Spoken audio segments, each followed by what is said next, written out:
Welcome to the show this morning. Today, the first case of the new virus has been confirmed in the U.S. According to officials at the CDC, 3 weeks ago, we heard of the first cases in Asia. 2 weeks ago, it hit Europe, and now it's officially crossed the ocean and hit our shores.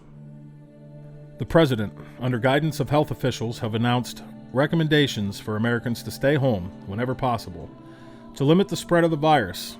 Federal government is also following the European Union in stopping flights leaving and entering the country and shutting the borders to everyone who is not a citizen returning from abroad. Several governors have announced that if the spread of the virus is not curtailed, mandatory measures may have to be taken. Good morning, and welcome to Lockdown. The federal government has now put the country on mandatory stay-at-home orders that went into effect at 10 p.m. last night. Only essential workers are allowed to leave home for work. According to the government order, only one member of each household is allowed to leave home once per week to get groceries or other necessary supplies. However, we have not been told what will be considered necessary at this point. I don't know about you, America, but this is an overstep of powers and like putting every American on house arrest without a trial, without charges, and without cause. To date, we have had 40,000 confirmed cases of the virus and 1,600 deaths. Day 24 of lockdown, America. The CDC announced this morning that 5 companies are officially working on vaccines and that extraordinary measures are being taken to get that vaccine to the public. The CDC has also said they do not expect the lockdown to be lifted until a vaccine is available. Welcome to day 45 of pandemic. According to the World Health Organization officials this morning, they believe the virus originated in a lab studying core drillings of the ice in the Arctic. They further elaborated that this specimen may have been one of the first flu-like viruses to have existed. Day 57. We've been in this lockdown for almost 2 months at this point. Small businesses are closing their doors left and right. People are being laid off by the thousands.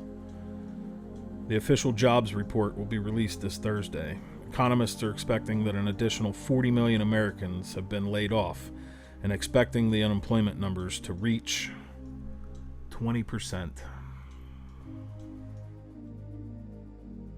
Day 66 of lockdown. The president's office announces this morning that Congress will be passing legislation this week to allow anyone working on a vaccine to skip some of the normal steps in the FDA approval process. The loss of life in any situation is terrible, and I'm sorry that families are having to experience this, but when just over 1% of the population has gotten this virus and 96% of them are or have recovered, do we really want the government to allow companies to skip steps in the approval process and rush something to the market? It's day 95 of lockdown. Last night, the president went on live TV to explain that the first vaccine is now available, and he received his vaccine live on air from the chief White House doctor. The vaccine will be delivered to the states over the next few weeks, and the state health departments will be deploying them to hospitals and pharmacies.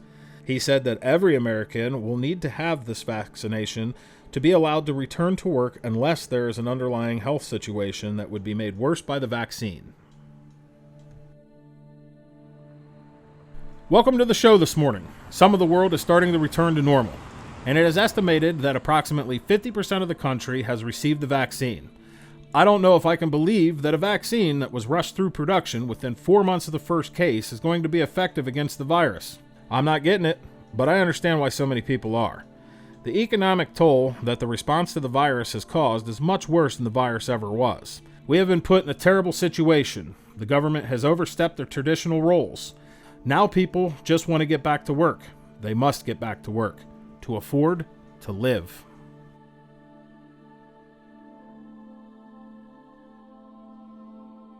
It's been 8 months. 8 months since the first case showed up in this country. We saw a virus unlike anything else, except it wasn't unlike anything else. It was like the flu. We saw the government rush to get a vaccine to make us feel safe. And now I am sad to say we have officially seen 5,000 deaths of vaccine recipients. The CDC doesn't seem to have any answer as to why these people are dying, But they all have one thing in common. They got the vaccine. Maybe, Mr. CDC official, this is why you required all these protocols to approve a drug in the first place. You know, all the ones you skipped for this one. And now it's too late. The vaccine has been distributed globally. It's already been administered to an estimated 98% of the world's population, and we have no idea who will react negatively.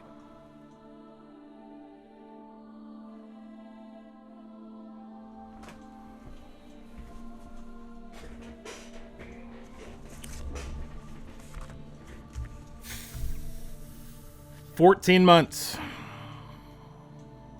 That's how long it took to kill the country. There's no government officials left. Over 95% of the country dead. Or at least that was the last figure I saw when there was still news broadcasting. We need to be together, now more than ever.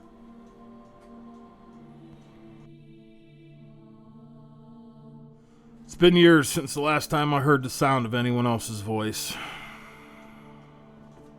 I keep trying to broadcast every day in hopes that someone, anyone else, is out there.